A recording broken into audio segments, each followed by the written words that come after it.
Hello everyone, welcome to my channel. আমি অনেক দিন ধরেই ভাবছিলাম যে কাশ্মীর নিয়ে একটা ভিডিও করব, সেটা সময়ের অভাবে হচ্ছিল না। Just a few days back I posted a video on reincarnation and karma, আর তখন থেকেই ভাবছি যে সময় করে লেটেস্ট টক অ্যাবাউট কাশ্মীর। आराम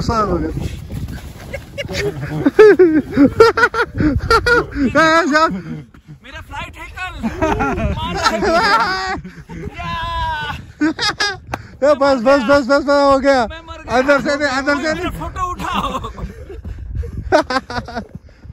22 এপ্রিল কাশ্মীরে যেটা হলো পেহেলগাম অ্যাটাক, সেটাতে শুধু কাশ্মীরবাসীরা নয়, whole India is in pain right নাও।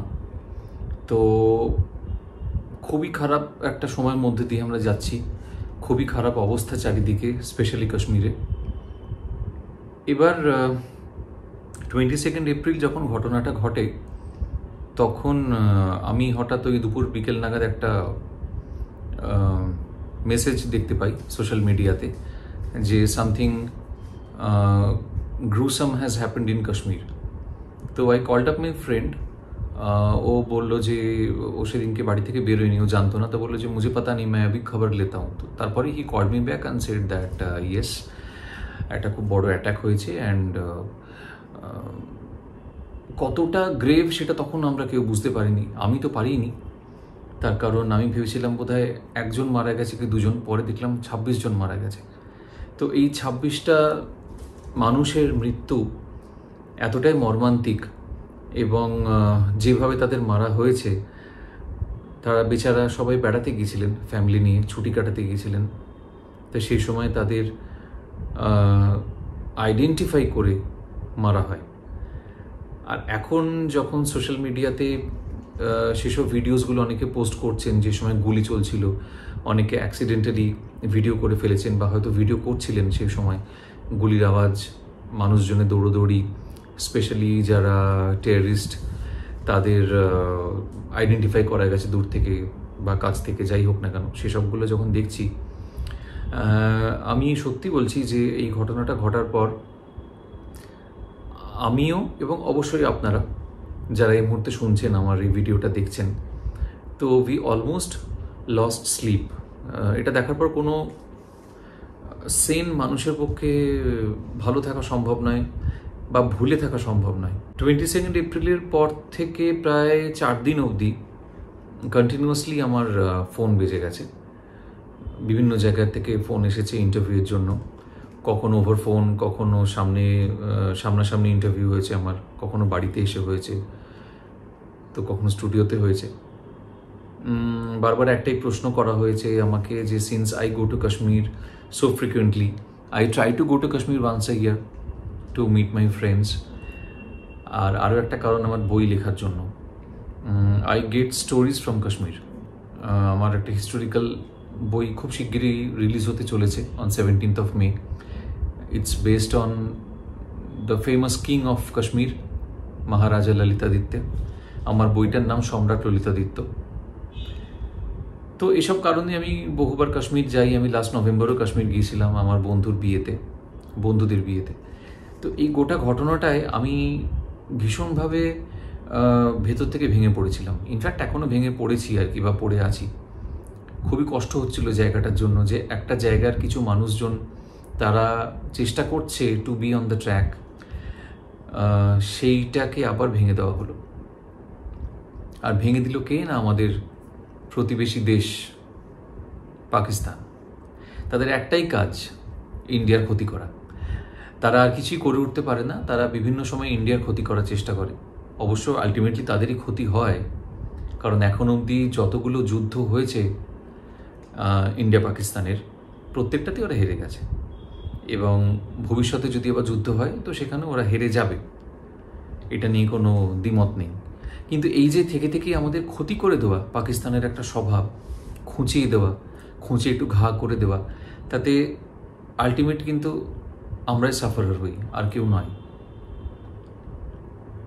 এই কদিন আগে we saw a video posted by the famous actor of Bollywood mister Atul Kulkarni, যিনি বলছেন যে প্লিজ কাম টু কাশ্মীর, আমরা যদি না যাই আমরা যদি ঘরে বসে থাকি, আমরা কিন্তু ইন আ ওয়ে পাকিস্তানকে জিতিয়ে দিচ্ছি। তারা আবারও প্রমাণ করে দিচ্ছে যে এই তো আমরা এখানে গুলিগোলা চালালাম, ভয়ে কাশ্মীর আসালোকে বন্ধ করে দিল। এবং ওদের যে মেইন টার্গেট যেটা আমিও অনেক ইন্টারভিউতে বলেছি, ওদের একটাই টার্গেট হচ্ছে কি না, পাকিস্তানের যুব সমাজকে শেষ করে দেওয়া। কিভাবে? এক হচ্ছে বেরোজগার করে দেওয়া, রোজগার না থাকলে পেটের দায়ে তখন তারা তো বিপথে যেতে বাধ্য।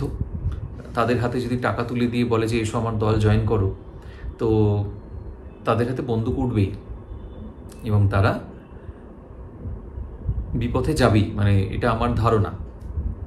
Second thing, what I saw way back in 2021 when I went to Kashmir for the second time, আমি দেখেছিলাম ওখানে যে ইয়াং ছেলেরা যারা, তখন কোভিড চলছে, তখনও পোস্ট কোভিড হয়নি, তখন কোভিড চলছে।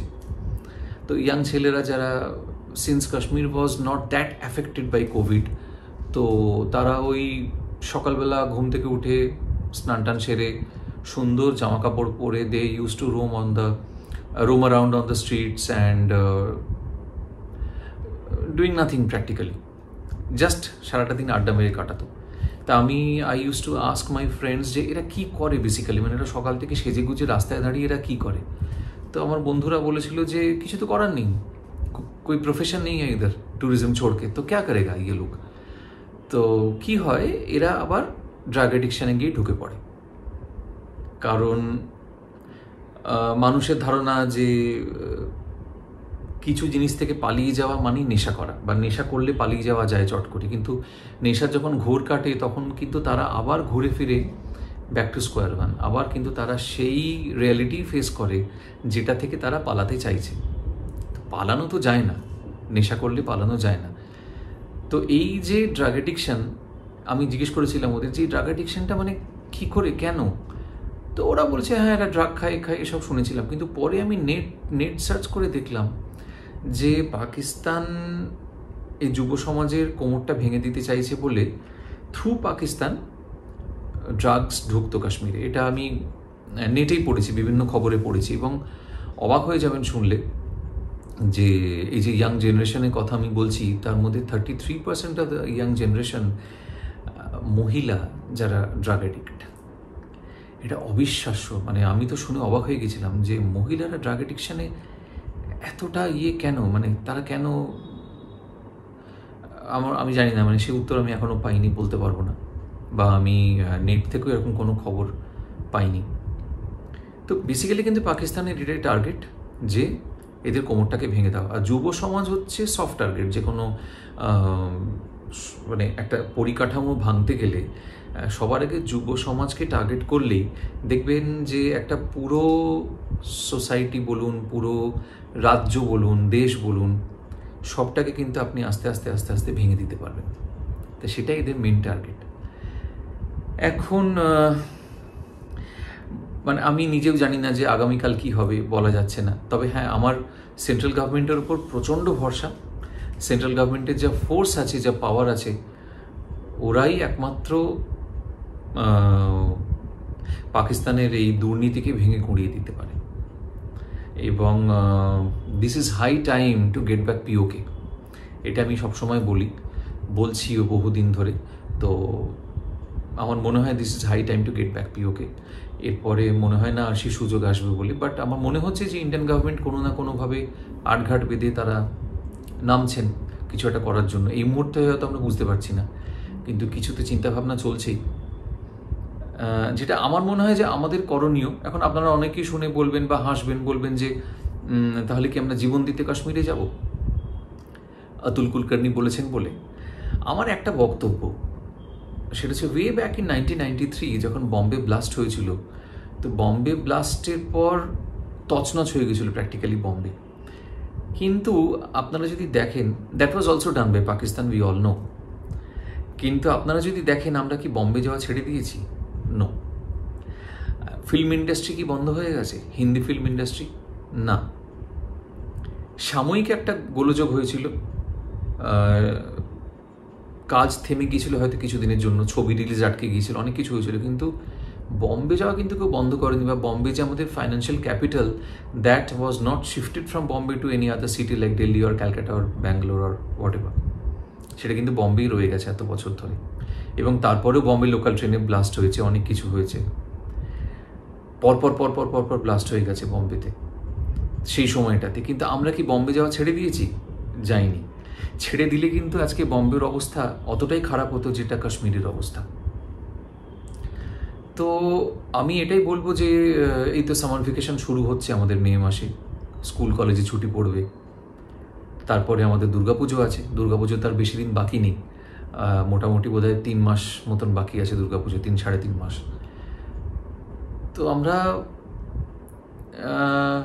জীবনের ঝুঁকি নিয়ে তো বলতে পারবো না যে জীবনের ঝুঁকি নিয়ে কাশ্মীর যান, কিন্তু আমরা কাশ্মীর যাই এটা প্রমাণ করার জন্য যে ওরা ভয় দেখালেই আমরা ভয় পাবো না, এটা আমাদের প্রমাণ করতে হবে। উই হ্যাভ টু প্রুভ যে পাকিস্তান ভয় দেখালে আমরা ভয় পাই না।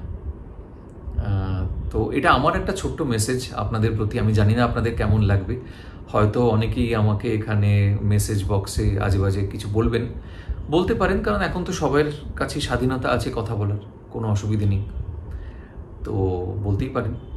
কিন্তু আমি নিজেও চেষ্টা করছি খুব শিগগিরই কাশ্মীর যাওয়ার, হয়তো 1-2 মাসের মধ্যে হবে না, but I will make it a point to visit Kashmir this year only. আর আপনারাও এগিয়ে আসুন, কারণ কাশ্মীর পার্ট অফ ইন্ডিয়া, ইন্ডিয়ার বাইরে নয়। কাশ্মীর আমাদের দেশের মাথা, স্যার। তো সেই স্যারটা যদি কেউ কেটে ফেলার চেষ্টা করে, সেটা আমরা কখনো অ্যালাউ করতে পারি না। তাহলে তো একটা মানুষের মাথায় যদি কেটে দেয়, তাহলে তো তার প্রাণই থাকবে না। তো কাশ্মীর হচ্ছে আমাদের মাথা, সেই মাথাটাকে কেটে ফেলতে এত সহজে আমরা দিতে পারি না। We have protection, we have army and forces in Kashmir right now. আমার তো মনে হয় এই মুহূর্তে কাশ্মীরে যা প্রোটেকশন আছে অন্য কোনো সময় এতটা থাকে না। তো visiting Kashmir is very safe right now. আর ইন্ডিয়ানসদের সবাইকার উচিত কাশ্মীরের টেরোরিজমকে এইভাবে যদি খানিকটা হলেও ভয় দেখিয়ে পেছনে হাঁটানো যায়।